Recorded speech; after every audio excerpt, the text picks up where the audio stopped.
आप देख रहे हैं श्री हरि कृपा आश्रम चैनल।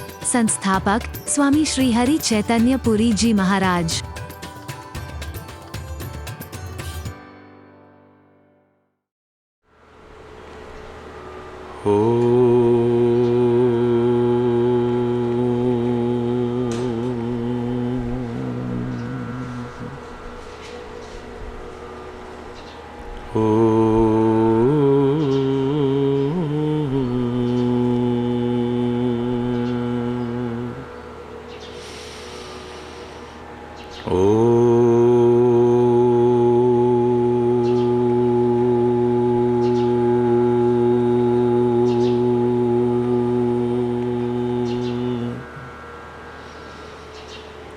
सर्वे भवन्तु सुखिनः, सर्वे सन्तु निरामया, सर्वे भद्राणि पश्यन्तु, मा कश्चित् दुःखभाग् भवेत्। ओम शांति शांति शांति।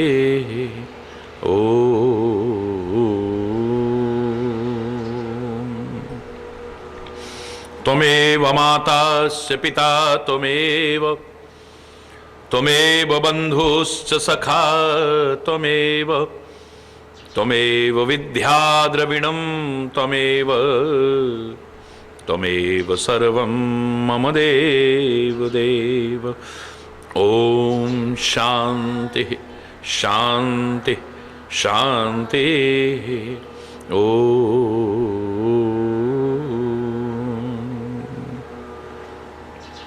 ध्यानमूलं गुरुर्मूर्ति, पूजामूलं गुरुपदं, मंत्रमूलं गुरुर्वाक्यं, मोक्षमूलं गुरुकृपा। ओम शांति शांति शांति।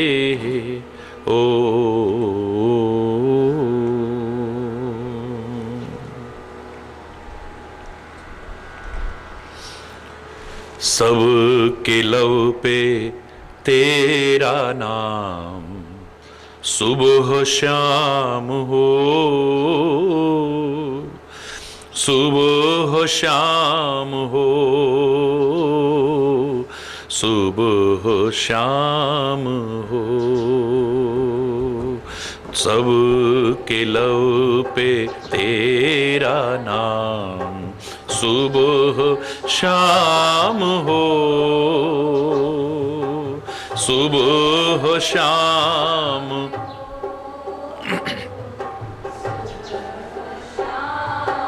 हर बुराई से बचें, बस नेक काम हो, बस नेक काम हो, बस नेक काम हो। हर बुराई से बचें, बस नेक काम हो, बस नेक काम हो, बस नेक काम हो। सबके लव पे तेरा नाम, सुबह शाम हो, सुबह शाम हो, सुबह। जिंदगी खुशहाल हो, हर आदमी सुखी। जिंदगी खुशहाल हो, हर आदमी सुखी। भावना हो प्यार की, न हो कोई दुखी। भावना हो प्यार की, न हो कोई दुखी। इस जमी पे ऐसा तेरा इंतजाम हो, इंतजाम हो प्रभु, इंतजाम हो। इस जमी पे ऐसा तेरा इंतजाम हो प्रभु, इंतजाम हो प्रभु, हर बुराई से बचें, बस नेक काम हो, बस नेक काम।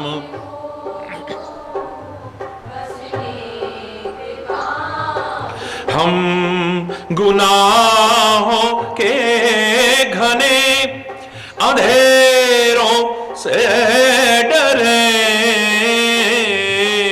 हम गुनाहों के घने अंधेरों से डरे।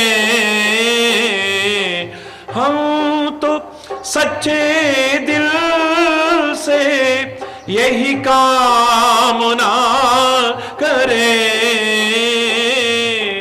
हम तो सच्चे दिल से यही कामना करें, यही कामना करें। अब न किसी दिल में कोई इंतकाम हो, नहीं इंतकाम हो, नहीं हर बुराई से बस नेक काम हो, बस नेक काम हो, बस नेक काम हो। हर के लब पे तेरा नाम सुबह शाम हो, सुबह शाम हो, सुबह शाम हो, और तेरा नाम हो, और तेरा नाम हो।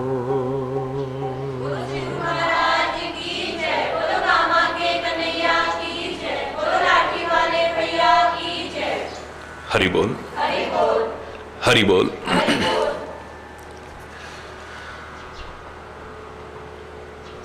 संग के प्रभाव को नकार नहीं सकते।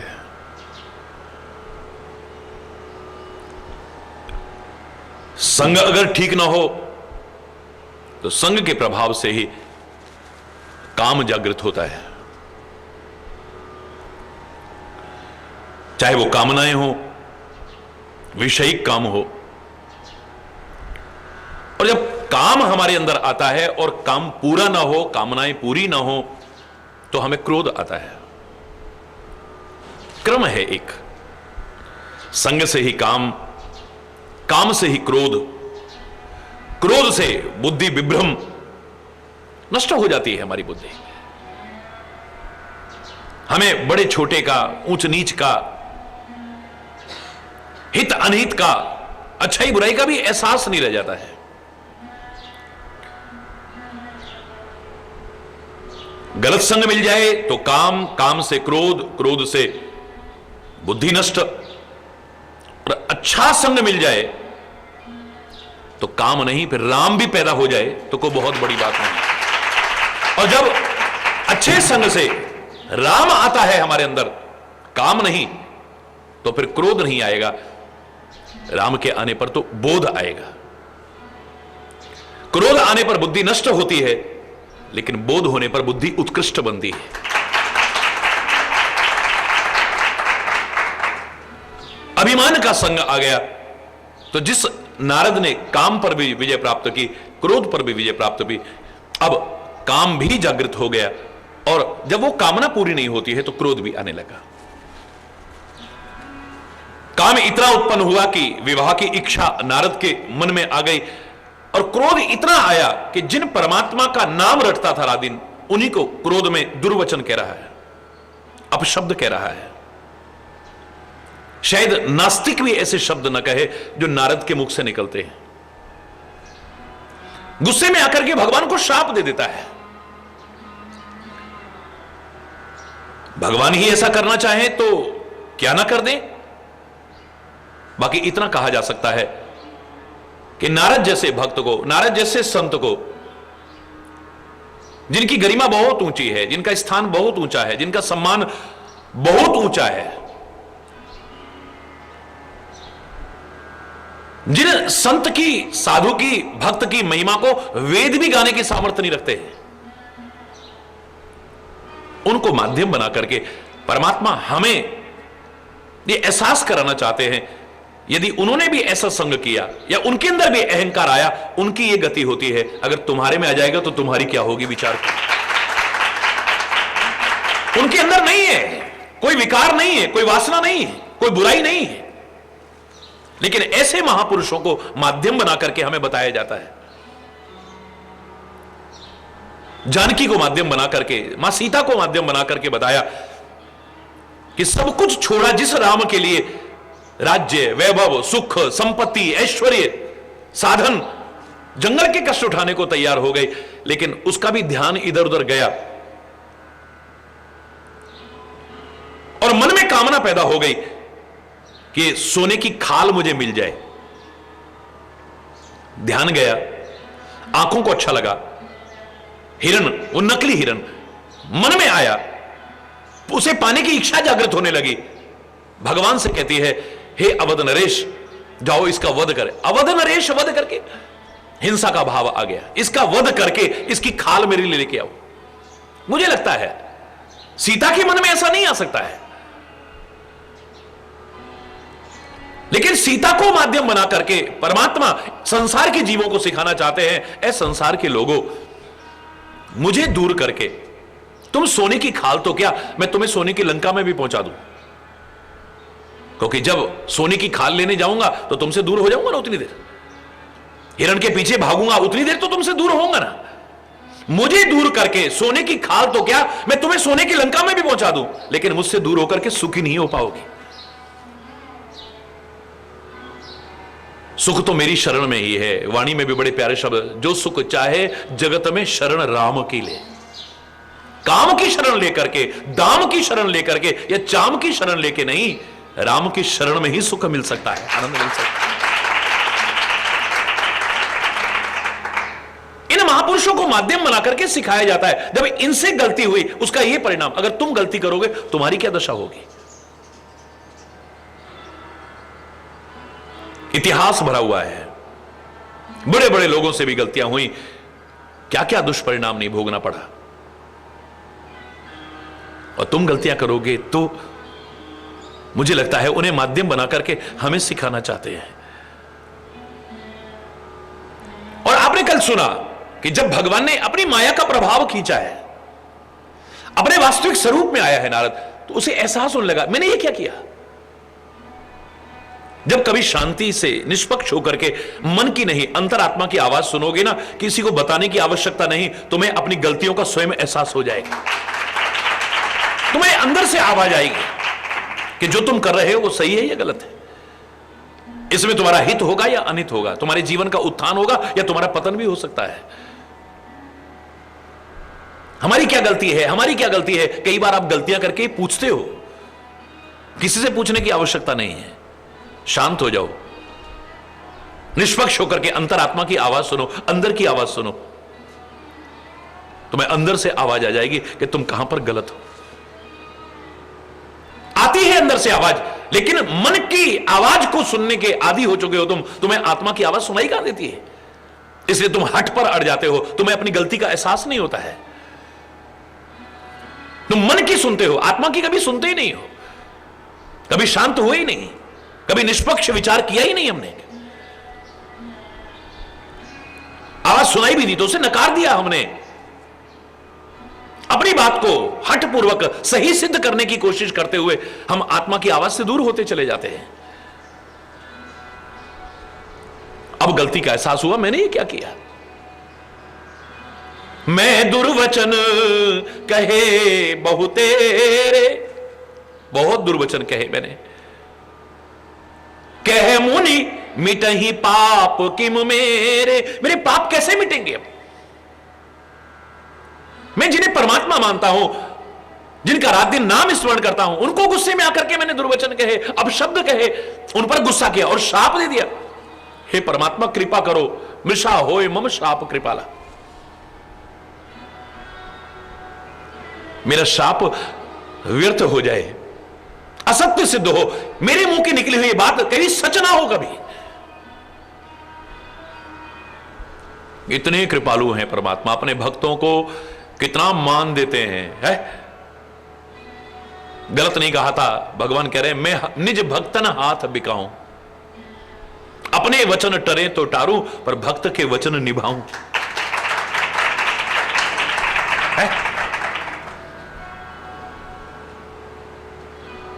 भगवान कहते मम इच्छा कह दीन दयाला, नारायण तुम ऐसे नहीं हो, तुम्हारे में काम नहीं है, तुम्हारे में क्रोध नहीं है, ये मेरी इच्छा थी कि ऐसा हो। अरे बोलना, मुझे लगा था तुम्हारे अंदर एक अंकुर पैदा हो गया है अभिमान का, उसको खत्म करना था, इसलिए मैंने कराया है।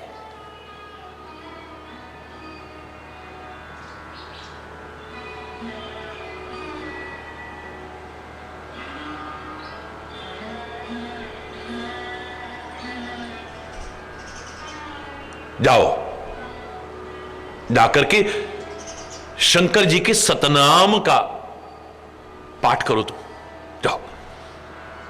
होए हृदय तुरंत विश्रामा, तुम्हारे हृदय में तुरंत विश्राम होगा। ये नहीं क्या कि मेरा नाम रटो। महान लोग महानता के काम करते हैं, अपने आप को महान नहीं समझते हैं, वो औरों को मान देते हैं, औरों को सम्मान देते हैं, औरों को बड़प्पन देते हैं।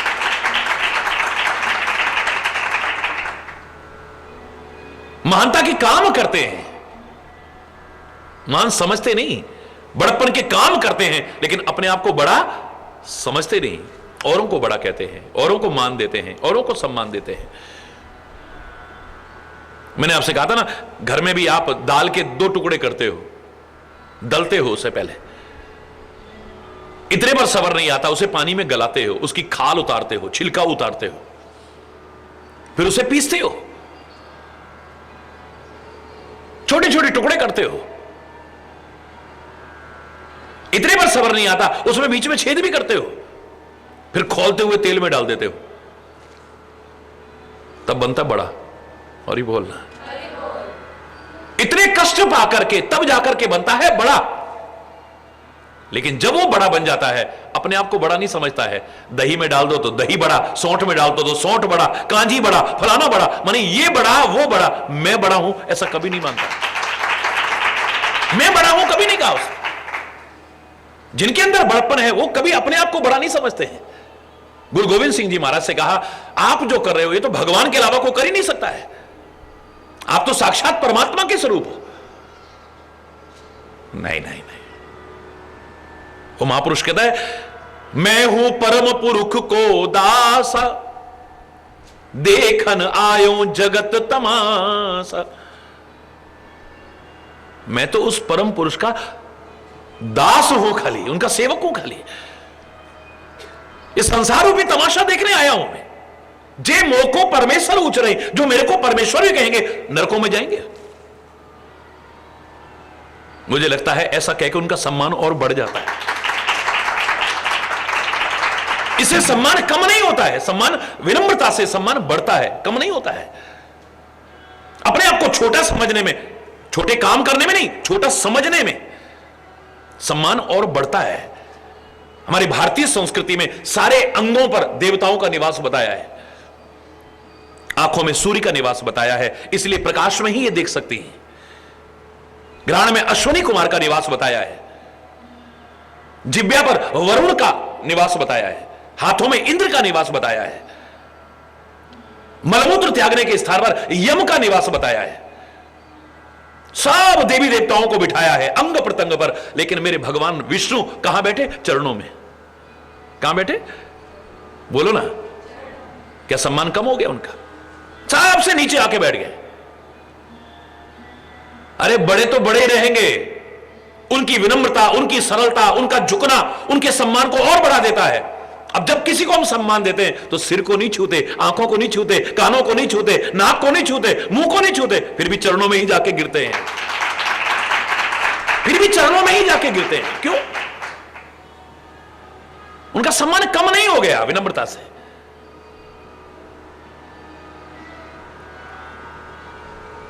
औरों को सम्मान देने से उनका सम्मान कम नहीं हो गया है। इतिहास की वो गाथा संसार में प्रचलित है कि कौन बड़ा है, यह जानने के लिए भृगु जी को भेजा गया, जाओ परीक्षा करके आओ कौन बड़ा है। तो कह रहे सबके पास में गए, आखिर में क्षीर सागर में गए, शेष शैया पर लेटे थे भगवान विष्णु। आप देखा ना ताब, जाते ही जाके छाती में लात मारी खींच के। हरि बोल। भगवान विष्णु उठे और उठ करके उनके पैरों को पकड़ लिया और सहलाने लगे। इतिहास में प्रसिद्ध है यह कथा। और आंखों में आंसू ले आए। हे ब्राह्मण देवता, मेरी छाती तो बड़ी कठोर है, तुम्हारे कोमल चरण, कहीं उनमें कोई चोट तो नहीं पहुंच गई है? कोई चोट तो नहीं पहुंच गई है? सम्मान कम नहीं हुआ है, सम्मान और बढ़ गया है। किसी को क्षमा करने में हमारा सम्मान कम नहीं होता है। क्षमा कायरों का नहीं, वीरों का आभूषण है। विनम्रता, सरलता, सहजता, सादगी, ये तो महापुरुषों की निशानी है। जितना कोई महान होता जाएगा, जिसमें कुछ आ जाता है, वो झुकता है, अकड़ता नहीं है अभिमान में। जिन टहनियों पर फल लगते हैं वो नीचे झुकती हैं, नौती हैं। वो बिना रस के बादल जो होते हैं वो बहुत दूर दिखाई देते हैं, गोरे चिट्टे सफेद, लेकिन जिनमें रस आ जाता है, जल आ जाता है, वो बादल नीचे झुकाते हैं। पहाड़ों में जाओगे तो हमारे पैरों के नीचे आ जाते हैं, वो इतने झुक जाते हैं, इतने झुक जाते हैं। लेकिन कौन से बादल? जिनमें पानी भरा हुआ है, जिनमें कुछ आ जाता है, सादगी आएगी, सरलता आएगी, सहजता आएगी। कई बार तो देख के लगेगा नहीं, इतना महान भी हो सकता है सामने वाला। हरि बोल।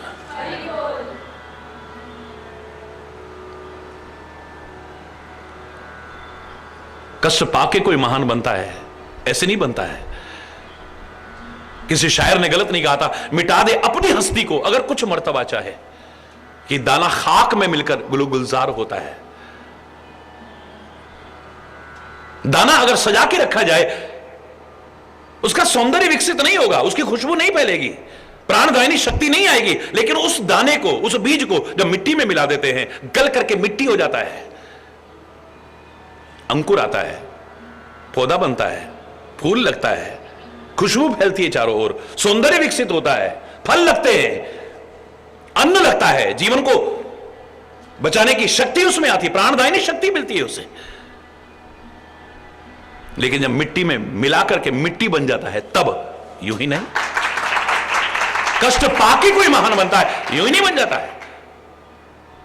मैंने कहा था ना, संगमरमर की खान से दो पत्थर निकले, एक को दहलीज पर लगाया गया जहां लोग जूते उतार के आते हैं, चप्पल उतार के आते हैं और पैरों से रोनते हुए आते हैं, दूसरे की मूर्ति बना दी,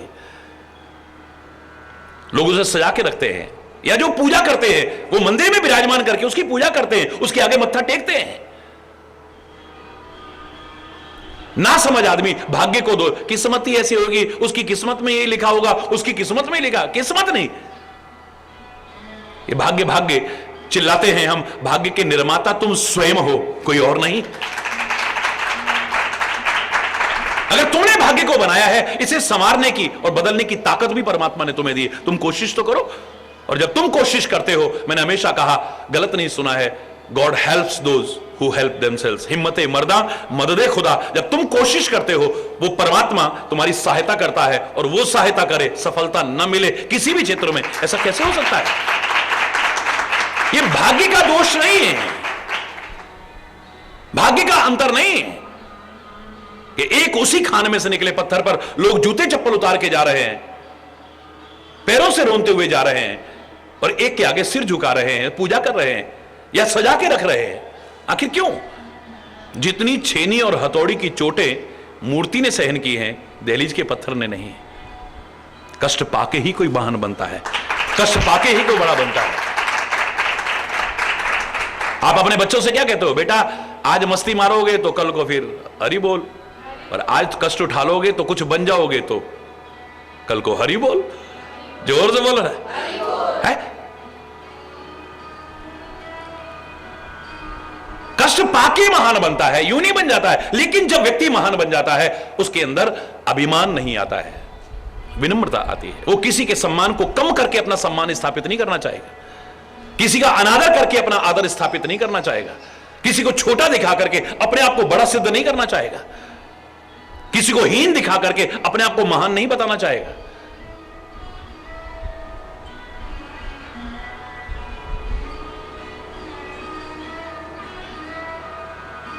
लोग प्रश्न करते हैं, राम जी ने बाली को चुपके क्यों मारा? अरे जहां तुमने ये पढ़ा सुना होगा, ये नहीं सुना कि बाली ने तपस्या की थी, उसको वरदान था, उसके सामने आके कोई नहीं मार सकता है। श्री राम चाहते तो क्या सामने आकर के नहीं मार सकते थे? और सामने भी आने की क्या जरूरत है? रिमोट कंट्रोल उसके हाथ में है, जिसके अंदर से निकल गया उसी की मौत हो गई है? ये सामने और पीछे भगवान के लिए नहीं,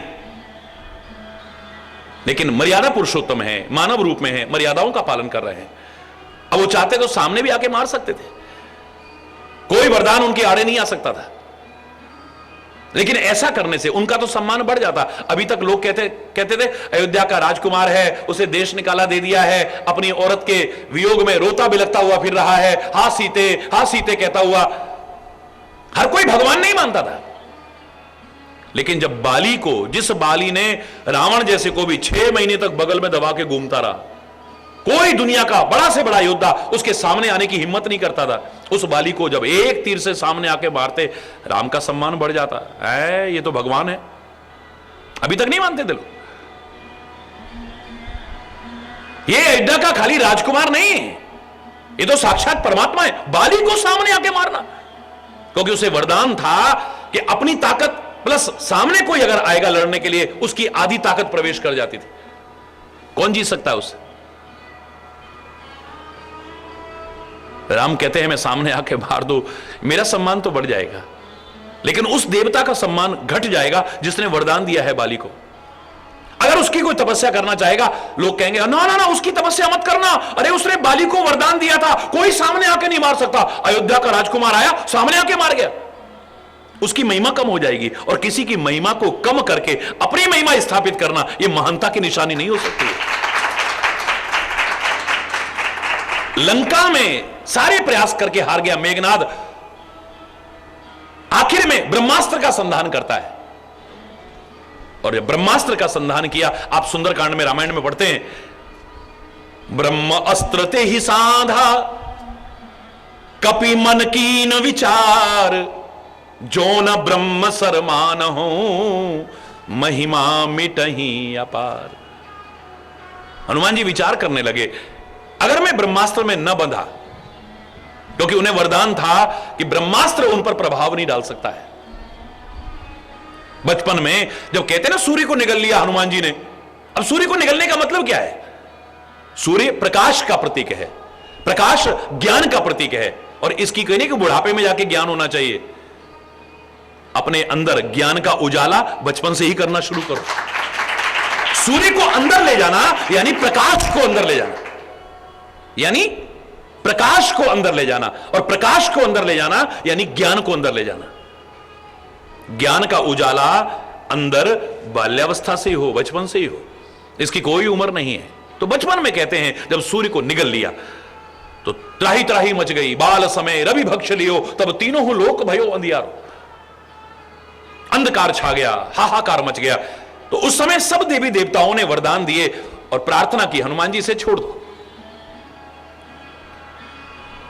उस समय ब्रह्मा जी ने भी कहा था, मेरे ब्रह्मास्त्र का जो अचूक है, अमोघ है, कोई नहीं बच सकता जिसके प्रभाव से तुम पर प्रभाव नहीं डालेगा। पर आज लंका में मेघनाथ ने ब्रह्मास्त्र का संधान कर दिया। हनुमान जी विचार करते हैं, अगर मैं इसमें न बंधा तो मेरी महिमा तो बढ़ जाएगी। ब्रह्मास्त्र के प्रभाव से कोई नहीं बच सका। लोग कहेंगे हैं एक बंदर को नहीं बांध सका। बड़ा लोग कहते थे ब्रह्मास्त्र तो अचूक है, अमोघ है, कोई नहीं बच सका इसके प्रभाव से, एक बंदर को नहीं बांध सका। ये बंदर नहीं भैया, कोई साक्षात भगवान ही होगा। मेरी महिमा तो बढ़ जाएगी, लेकिन ब्रह्मास्त्र की महिमा कम हो जाएगी।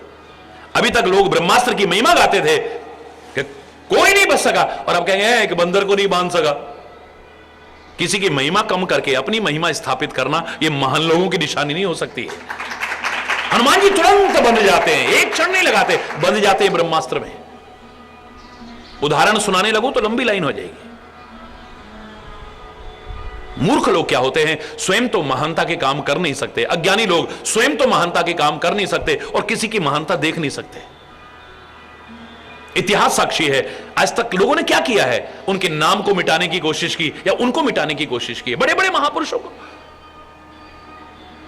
उनको ही दुनिया से मिटाने की कोशिश की या उनके नाम को मिटाने यानी उनको बदनाम करने की कोशिश की। लेकिन किसी के मिटाने से कोई नहीं मिटता है। कुछ ऐसे काम करके जाए जीव कि मिटाने वाले मिट जाएं लेकिन तुम ना मिट सको। मजा तब है, मिटाने वाले मिट जाएं।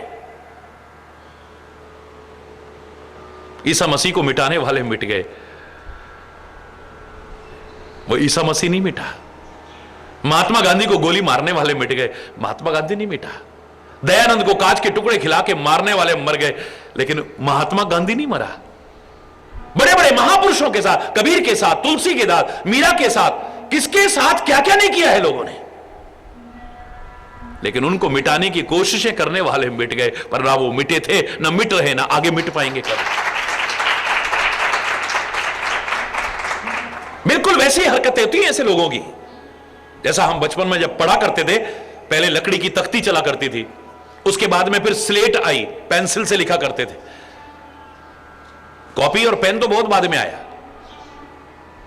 तो हम लोग जब पढ़ा करते थे तो एक समय, एक दिन की बात है कि टीचर ने कहा सब बच्चों से, बच्चों एक लंबी सी लाइन खींचो। सब ने पेंसिल ली, लंबी लाइन खींच दी। ये नहीं कहा कितने सेंटीमीटर।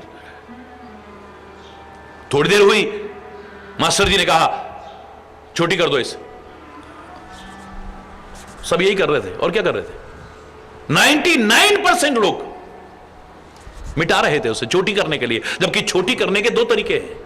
एक लंबी रेखा को छोटी करने के दो तरीके हो सकते हैं। एक तो उसे आप मिटा करके छोटा कर सकते हो, एक उससे भी लंबी लाइन खींच दो, वो अपने आप छोटी हो जाएगी। बिल्कुल यही स्थिति है। अगर किसी की महानता से हमें ईर्ष्या हो रही है, नहीं बर्दाश्त हो रहा है कि फलाना इतना क्यों बढ़ रहा है, तो दो तरीके हैं उसे छोटा करने के। एक तो उसे मिटा सकते हो, उसके नाम को मिटा सकते हो, यानी उसको बदनाम कर सकते हो, या उसको ही जान से मिटा दो। दूसरा तरीका एक और भी तो है ना, जिसे श्रेष्ठ तरीका कहा जाए कि तुम उससे भी ज्यादा महानता के काम करो, वो तुम्हारे सामने अपने आप छोटा हो जाएगा। हम वो नहीं कर सकते। श्री राम ने रामेश्वरम की स्थापना की है। देखिए, इसको कहते महानता। भगवान है राम, क्या आवश्यकता है उन्हें शिव जी का नाम रटने की या शिव जी की स्थापना करने की और पूजा करने की? क्या आवश्यकता है उन्हें? शिव जी को देखो तो राम राम राम राम रटते रहते हैं। उनसे पूछा तुम जहर के प्रभाव से कैसे बचे? कालकूट विष के प्रभाव से। नाम प्रभाव कीन शिवनी को, जो कालकूट विष था वो भी अमृत बना। बोले काहे के? क्योंकि मैं राम राम कहता हूं ना, राम राम के बल पर ऐसा हुआ है। वो उनकी महिमा गा रहे हैं, वो उनकी महिमा गा रहे हैं, वो उनकी पूजा कर रहे हैं, वो उनकी पूजा कर रहे हैं, वो उनको सम्मान दे रहे हैं, वो उसको सम्मान दे रहे हैं, क्योंकि दोनों महान हैं। ये मानता की निशानी है। ये रामेश्वरम की जब स्थापना की तो कहते हैं भगवान शिव प्रकट हुए। शिव कहते हैं आपने इसका नाम करा रामेश्वरम। हम बोले हां, इसका अर्थ क्या है? श्री राम कहने लगे राम के जो ईश्वर हैं, यानी आप हे शिव रामेश्वर हैं। शिव जी कहते नहीं नहीं, ये अर्थ नहीं हो सकता है। क्या अर्थ हो सकता है? बोले रामेश्वर का अर्थ ये नहीं है कि राम के जो ईश्वर यानी शिव, ना ना ना, राम जिनके ईश्वर हैं वो है रामेश्वर। यानी राम कहते हैं शिव ईश्वर है, शिव कहते हैं राम ईश्वर है?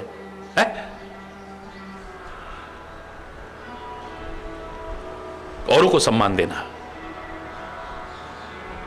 इसे बड़प्पन झलकता है। अपने सम्मान के लिए जो किसी का निरादर करने की कोशिश करेगा वो महान नहीं हो सकता है।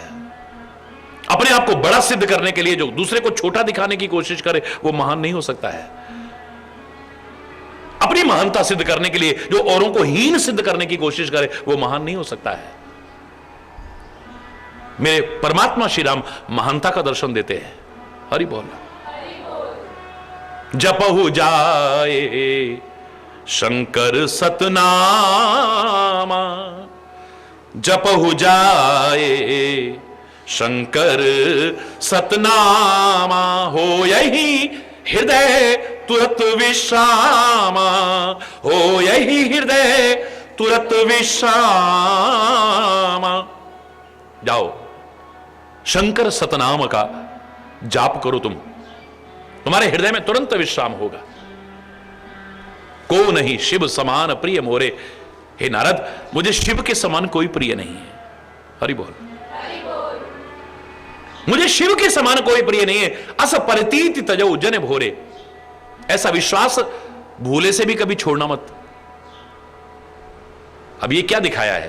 भाई तुम्हारी जिसके प्रति श्रद्धा है बड़ी अच्छी बात है, लेकिन दूसरे को कभी छोटा कहना। ये संत बड़े हैं ये कहने में कोई बुराई नहीं है, लेकिन दूसरे संत छोटे हैं ये कहने में बुराई है। मैं अपने धर्म का सम्मान करूं कोई बुराई नहीं है, लेकिन किसी के धर्म का निरादर करूं ये अच्छी बात नहीं है। मैं अपनी जन्मभूमि को महान कहूं, जननी जन्मभूमि स्वर्गादपि गरियसे। मेरी मां, मेरी मातृभूमि स्वर्ग से बढ़कर के अच्छी है।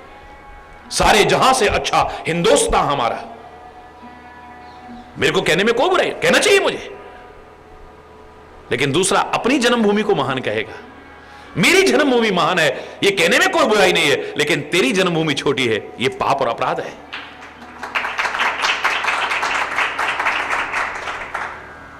तेरे को जो स्वरूप अच्छा लगता है नाम भज। कोई बोले राम राम, कोई खुदाए, कोई सेवे गुसैया, कोई अलाए। जिसको जो नाम अच्छा लग रहा है लो ना। पूरे विश्वास से, पूरे प्रेम से, पूरी श्रद्धा से, पूरी आस्था से उस नाम का जाप करो, तुम्हें क्या नहीं मिल सकता है। लेकिन इसी नाम से तुम्हें मिल सकता है, यह गलती है। तो जिस नाम को लेगा श्रद्धा से और विश्वास से, तुझे उसी से सब कुछ मिल सकता है। औरों ने उस नाम से पाया है, औरों ने उस नाम से पाया है, औरों ने उस नाम। कौन छोटा बड़ा है? जन्मभूमि कोई छोटी बड़ी नहीं होती है। माता पिता कोई छोटे बड़े नहीं होते हैं। संत कोई छोटे बड़े नहीं होते। सदगुरु कोई छोटे बड़े नहीं होते। धर्म कोई छोटा बड़ा नहीं है। परमात्मा का नाम भी कोई छोटा बड़ा नहीं हो सकता है। तुम्हारी श्रद्धा छोटी हो सकती है, तुम्हारा विश्वास छोटा हो सकता है, तुम्हारा प्रेम छोटा बड़ा हो सकता है, नाम कोई छोटा बड़ा नहीं है। हरि बोल। जो ले तो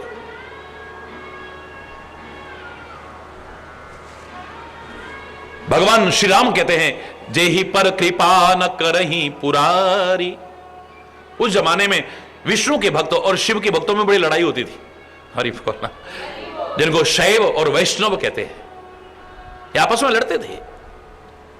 और उस लड़ाई को खत्म करने के लिए इससे अच्छा संदेश और कोई नहीं हो सकता था उस जमाने में। राम के मुंह से शिव की बड़ाई करवाई जाए और शिव के मुंह से राम की बड़ाई कराई जाए। कितना महान चिंतन है उन ऋषियों का, उन महापुरुषों का, उन भक्तों का, उन संतों का। कितना महान चिंतन है। जेहि पर कृपा न करही पुरारी, सो न पाव मुनि भगति हमारी। जिस पर भगवान शिव कृपा नहीं करेंगे, श्री राम कह रहे हैं हे नारद, वो मेरी भक्ति प्राप्त तो नहीं कर सकता है। ऐसा हृदय में विचार करके तुम जाओ, पृथ्वी पर विचरण करो। अब तुम पर माया का प्रभाव नहीं आएगा। फिर कह रहा हूं, अभिमान के कारण भगवान दूर हुए, माया ने भी प्रभाव डाल दिया। लेकिन जब भगवान के यानी मायापति के तुम हो गए, तो माया प्रभाव नहीं डाल सकती है। जहां मैं आ जाती है, अहंकार आ जाता है, हौमें आ जाती है, वहीं माया अपना प्रभाव डालना शुरू कर देती है। मुझे लगता है भगवान भी, सदगुरु भी कहते होंगे, ठीक है भाई, मैं कर सकता हूं, मैं कर सकता तो कर ले भाई अपने आप, ठीक है। जब हार जाए तब आखिर में भी हाथ उठा देना, जय जय श्री राधे, तब भी सरेंडर कर देना, मैं फिर भी तेरे को संभाल लूंगा। आखिर में हार के भी अगर आए, तेरे को अपनी ताकत पर भरोसा है, अजय वाले कोई बात नहीं, हरि बोल, वहीं गड़बड़ हो जाती है। अब न तुम्हें माया नहीं रहे, अब माया तुम्हारे करीब नहीं फटकेगी। बहुविधि मुनि ही प्रबोधि तब भय अंतर ध्यान, परमात्मा बहुत तरह से उसको शांति करा के, समझा करके अंतर ध्यान हो गए। अब देखो, जिस भक्त ने इतने दुर्वचन कहे हों, है इतने अपशब्द कहे हों, गुस्से में आकर के इतने श्राप दिए हों, इतनी बुराई की हो, श्री राम फिर उसको समझा रहे हैं। हरि बोल, जोर से बोल रहा है। ये परमात्मा कर सकता है, सदगुरु कर सकता है, कोई और नहीं कर सकता है। कई बार मेरे से भी लोग प्रश्न पूछ लेते, महाराज जी फलाना ऐसा, फिर भी आप उसको तुम महाराज जी नहीं हो ना, इसलिए तुम प्रश्न पूछ रहे हो। अगर तुम महाराज जी होते तो शायद तुम भी यही करते। हरि बोल।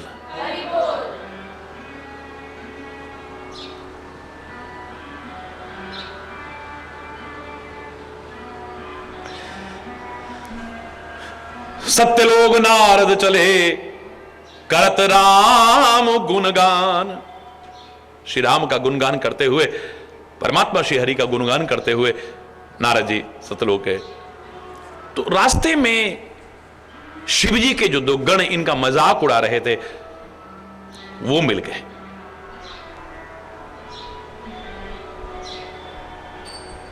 अब मन में मोह नहीं है, विशेष हर्ष है,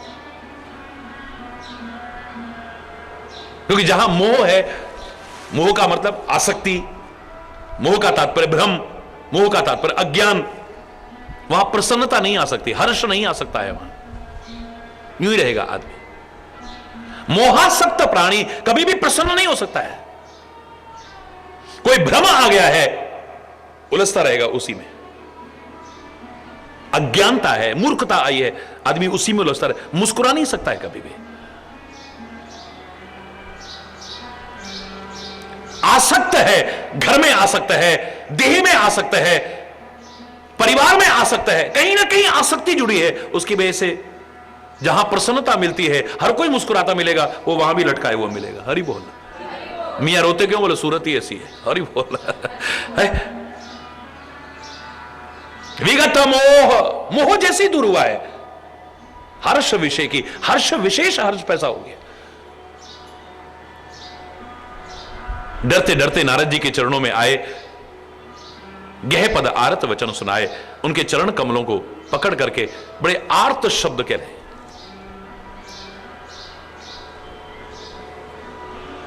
हे नारद, हे मुनिराज, हम भगवान शिव के गण हैं, हमको ब्राह्मण नहीं है जो कपट वेश धारण करके वहां पर बैठ करके और आपको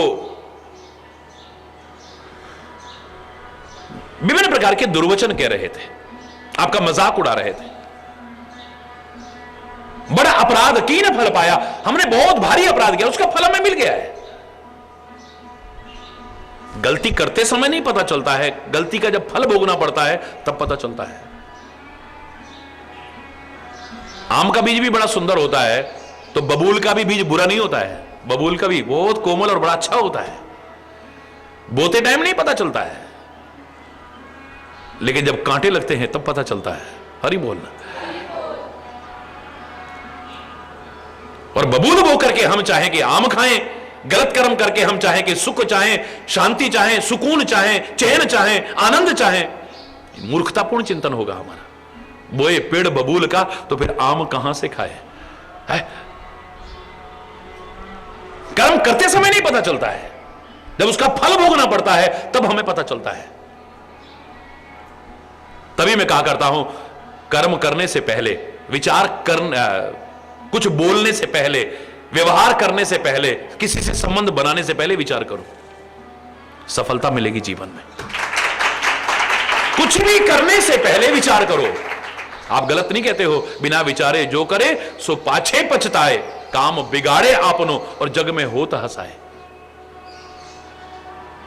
जो व्यक्ति काम करने से पहले विचार करता है, कुछ भी बोलने से पहले विचार करता है, किसी से कोई व्यवहार करने से पहले विचार करता है, कोई भी संबंध बनाने से पहले विचार करता है, उसे सफलता मिलती है। और जो काम करने के बाद विचार करता है, कुछ बोलने के बाद विचार करता है, किसी से व्यवहार करने के बाद विचार करता है, किसी से संबंध बनाने के बाद विचार करता है, उसे गिलानी का सामना करना पड़ता है, शर्मिंदगी का सामना करना पड़ता है, पश्चाताप का सामना करना पड़ता है। सफलता तो दूर तक नहीं मिलती। हरि बोल।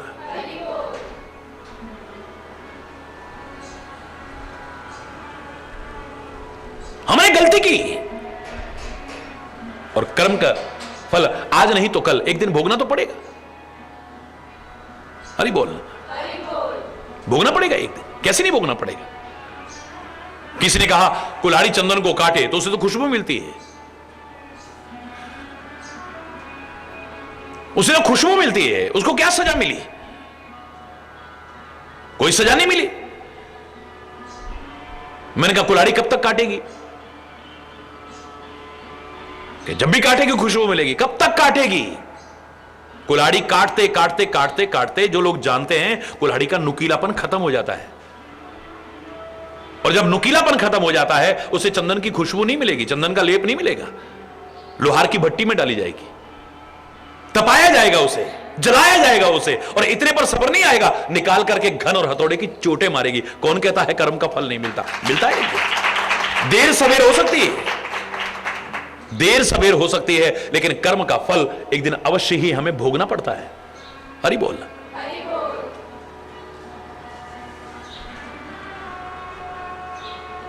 हमने जो कर्म किया है उसका फल पा लिया है हमने। अब ये जो आपने श्राप दिया है, इसे कृपा में बदल दो ना, क्योंकि आपका श्राप तो व्यर्थ जाएगा नहीं जो आपके मुंह से निकल गया। जब भगवान स्वीकार कर रहे हैं, स्वीकार तो हमें भी करना पड़ेगा, चाहे रो के करें चाहे हंस के करें। है? समझदार कहता है तेरा पाना मीठा लगे, दुख दे रहा है तो सुख दे रहा है, तेरा प्रसाद समझ करके ले रहे हो, मीठा लग रहा है। अब मीठा समझ के करो, कड़वा समझ के लेना तो पड़ेगा। अरे बोलना, खुश होकर के भोगो ना। अरे बोल। बार बार उससे दोषारोपण, कभी किस्मत को दोष देते हुए, कभी वक्त हमारा टाइम खराब चल रहा है टाइम को दोष देते हुए, कभी भगवान को दोष देते हुए, क्यों कुड़ते कुड़ते जी रहे हो? हरि बोल।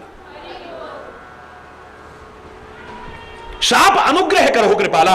अब ये जो शाप है ये अनुग्रह में बदल जाए, कृपा में बदल जाए।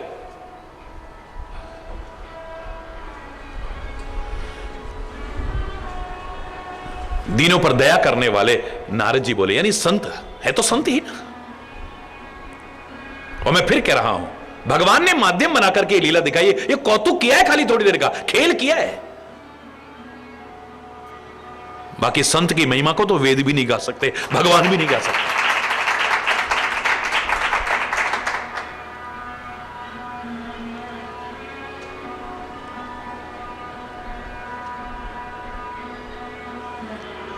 महापुरुषों की विशेषता है एक, बड़ों की विशेषता है एक, समर्थ लोगों की विशेषता है एक। अगर हमें हमारे अपराध पर दंडित करेंगे तो उनका हृदय बहुत कोमल होता है। अगर तुम सचमुच दिल से क्षमा याचना कर लो, उस दंड से बचने का उपाय भी वही बताते हैं। सासत करी पुनि करे ही पसाओ। पर हमें अपनी गलती का खाली झूठ मूठ बात कर खत्म करने, अच्छा सॉरी, अच्छा ठीक है, जो भी गलती हुई सॉरी, इसका मतलब तुम्हें गलती का एहसास नहीं है अभी। जो भी क्यों, ये गलती मुझसे हुई है,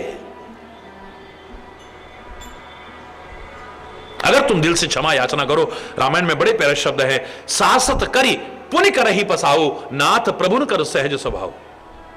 जो प्रभु लोग हैं, समर्थ लोग हैं, महापुरुष लोग हैं, अगर तुम्हारी गलती पर तुम्हें दंडित भी करेंगे तो उस दंड से बचने का उपाय भी तुमको स्वयं ही बताएंगे। और मैं तो कई बार कहता हूं, कई बार कहा करता हूं, इतिहास को देख करके, घटनाओं को देख करके, इतने उदाहरण देख करके, कि दुष्ट अगर आपको सम्मान भी दे तो भी बुरा है, दुष्ट अगर आपसे प्यार भी करे तो भी बुरा है, मत जाना उसके पास। और संत अगर तुम्हें क्रोधित होकर के श्राप भी दे तो भी उसी के चरण पकड़ने की कोशिश करना। संत का, बड़ों का श्राप भी तुम्हारा उद्धार कर जाएगा, याद रखना।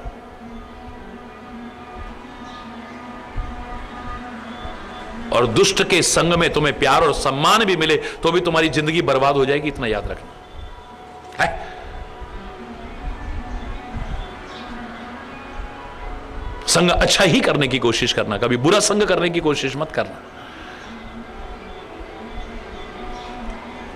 नारद जी कहते हैं तुम राक्षस तो होगे, जाओ, तुम दोनों राक्षस होगे, लेकिन बहुत वैभव होगा तुम्हारा, बहुत तेज होगा तुम्हारे पास, बहुत ताकत होगी तुम्हारे पास, ज्ञान भी होगा तुम्हारे पास, और अपनी ताकत के बल पर सारी दुनिया को तुम जीतोगे। हरि बोलना। और तुम्हारे लिए भगवान मनुष्य का शरीर धारण करके आएंगे और अपने हाथों से तुम्हारा उद्धार करेंगे। जा, हरि बोल। अब दिखने में श्राप लग रहा है, लेकिन कितनी बड़ी कृपा है तो पता ही नहीं। गलती के बदले में दंड तो मिलना ही था, लेकिन श्राप को भी अनुग्रह में कैसे बदल दिया है। गौतम ऋषि ने श्राप दिया अहिल्या को, जाओ तुम पत्थर हो जाओ। पत्थर का मतलब, पत्थर का मतलब पत्थर नहीं है, पत्थर भी है तो बड़ी, इतिहास को मैं नकार नहीं सकता हूं, लेकिन कई बार ऐसा होता है जड़ नहीं जड़वत हो जाए। आपस में बच्चे कहते हैं स्टैचू, वहीं के वहीं रुक गया, स्टैचू नहीं बन गया है, स्टैचू की तरह हो गया है। पत्थर नहीं बन गया है, पत्थर की तरह। कई बार जब अच्छे भले आदमी पर कोई कलंक लगेगा तो वो जड़ नहीं हो जाता है, जड़वत हो जाता है। ना उसका खाने को मन करता है, फिर कुछ पीने को नहीं मन करता, ना कहीं जाने को मन करता है, ना कहीं आने को मन करता है, ना कुछ करने को मन करता है। बिल्कुल वही दशा अहिल्या की, जड़ न भी हुई हो तो जड़वत तो हो गई है ना। क्षमा याचना की है, चरणों में गिर करके प्रार्थना की है, तो वही गौतम ऋषि कहते हैं जाओ तुम पत्थर की शिला तो हो जाओगी, लेकिन एक दिन श्री राम आएंगे, स्वयं कृपा करके आएंगे, स्वयं कृपा करके अपनी चरण धूलि का स्पर्श कराएंगे, तेरा उद्धार हो जाएगा। ले, अब ये श्राप है या वरदान है आप सोच लो। हरि बोल है। ये तो स्वयं अहिल्या कह रही है, पहले इसी अहिल्या ने कहा था, बहुत बुरा भला कहा था। गौतम ऋषि अंतर्यामी है कि उनको पता नहीं मेरी कोई गलती नहीं है, मुझको श्राप क्यों दिया, मुझको श्राप क्यों दिया। हरि बोल। लेकिन आज जब श्री राम कृपा करके उसका उद्धार करते हैं ना, उस समय प्रार्थना पढ़िए आप, वही अहिल्या कह रही है, मुनि श्राप जो दीना अति भल कीना, परम अनुग्रह में माना।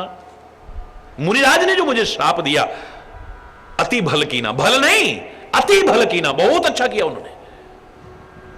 अगर उन्होंने वो श्राप उस समय न दिया होता तो जिनके दर्शन की एक झलक पाने के लिए लोग तप करते हैं, जप करते हैं, साधन करते हैं, यज्ञ करते हैं, योग करते हैं, फिर भी मिलती है कि नहीं। आज वो खुद कृपा करके आके अपनी चरण धूलि देकर के मेरा उद्धार कर रहे हैं, ये काहे का परिणाम है। तब मुझे बुरा लग रहा था, उस समय बड़ा बुरा लग रहा था, लेकिन परम अनुग्रह में माना। आज मैं मानती हूं मेरे पर परम अनुग्रह है उनका, बड़ी भारी कृपा की है उन्होंने, उनकी कृपा है ये। तभी कहते ना आंवले का खाया और बुजुर्गों का, बड़ों का कहा बाद में पता चलता है। हरि बोलना। उस समय बड़ा बुरा लगता है जब माँ बाप समझाएंगे, बड़े लोग समझाएंगे, मैं बच्चा नहीं हूं। हरि बोलना, बिल्कुल सही कहा है। तो जब तेरे बच्चे होंगे, जब तू ऐसा कहेगा ना, रिकॉर्ड करके रखो, तब इन्हें सुनाओ। हरि बोलना। मां बाप के मन में बच्चों के लिए क्या भाव होता है, ये जब तक तुम मां बाप नहीं बनोगे तुम नहीं जान सकते हो। जब तुम मां बाप बनोगे तब पता चले। मैंने कहा ना, महाराज जी फलाना तो इतना ऐसा आदमी था, फिर भी आप उसके साथ ऐसा। अरे तुम महाराज जी नहीं हो ना, तुम अपने स्तर पर ठीक कह रहे हो। तुम्हारे मन में बदले की भावना आ जाएगी, तुम्हारे मन में पत्थर की लकीर खींच जाएगी, उसने ऐसा कहा, उसने ऐसा।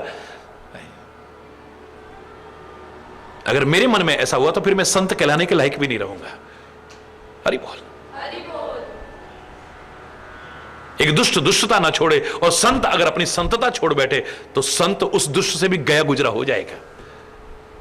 हरि बोल।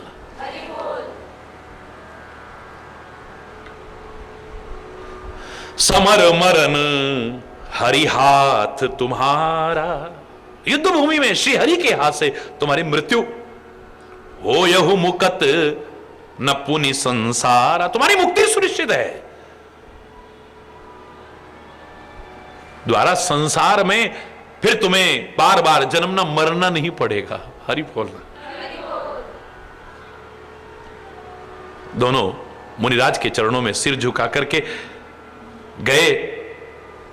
समय आया वो राक्षस बने, तो एक कल्प में परमात्मा ने जो मानव का शरीर धारण किया,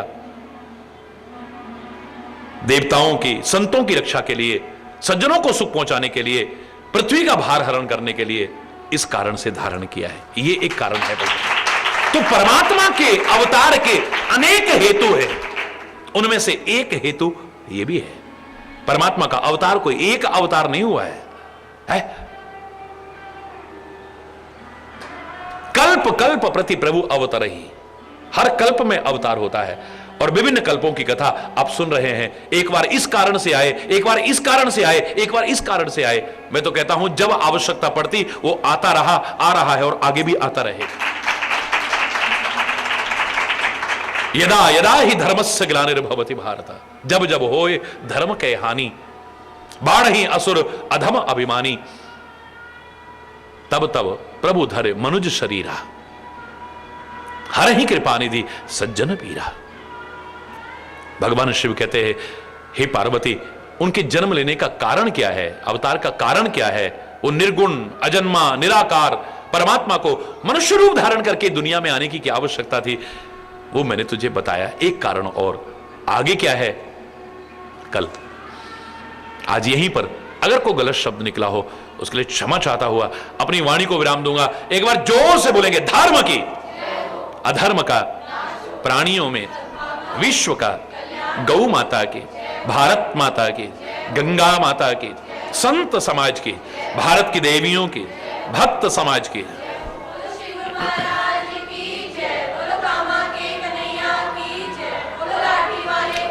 बोल वृंदावन बिहारी लाल की जय। जय जय श्री राधे श्याम रम। हरि बोल, हरि बोल।